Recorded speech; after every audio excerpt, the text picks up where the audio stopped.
आज संध्या आकाश में एक विरल ग्रह परेड देखा मिल 6 ग्रहर दुर्लभ अवस्थिति को देखार सुजोग मिल आज सूर्यास्त पर आकाश में बुध शुक्र बृहस्पति शनि यूरेनस और नेपच्यून गोटे धाड़ी दृश्यमान हे जहाँ एक चमत्कार महाजागतिक दृश्य हेब।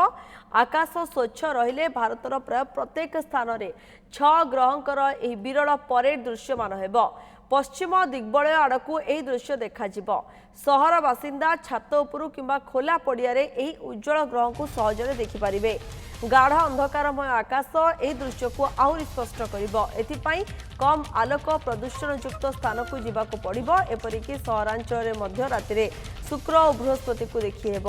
ग्रह परेड देखिबार सर्वोत्कृष्ट समय सूर्यास्तर 30 ରୁ 45 मिनिट पर अर्थात 6:15 ରୁ 8टा मध्य। प्रथमे पश्चिम दिग को देखिले दिग्बलयर निम्न रे शुक्र ग्रह एक उज्जवल मणि भली चिकमिक करुथिबो। ता पाखरे थिबो बुध ग्रह मिंझिमिझि आलोक जोगु याकु देखिबा टिके जटिल हेबो। शनि टिके ऊपरे अवस्थान करिबो। अन्य पक्षे बृहस्पति प्रायतः दक्षिण किंबा दक्षिण पूर्व आड़कू कालपुरुष तारामंडल निकट रही खूब उच्चरे चिकमिक करिबो। बुध शुक्र बृहस्पति और शनि ग्रह खाली आखिरे दृश्यमान हेबे। यूरेनस और नेपच्यून को बायनाकुलार किंबा छोट टेलीस्कोप रे देखिहेब। मार्च 8 तारिख पर्यंत महाकाश रे दृश्यमान हेबो ए विरल महाजागतिक दृश्य। पश्चिम दिग्बलयर निकटरे सभा तले देखा शुक्र ता उपरकू बुध एवं ता पाखे शनि ग्रह रहिबो।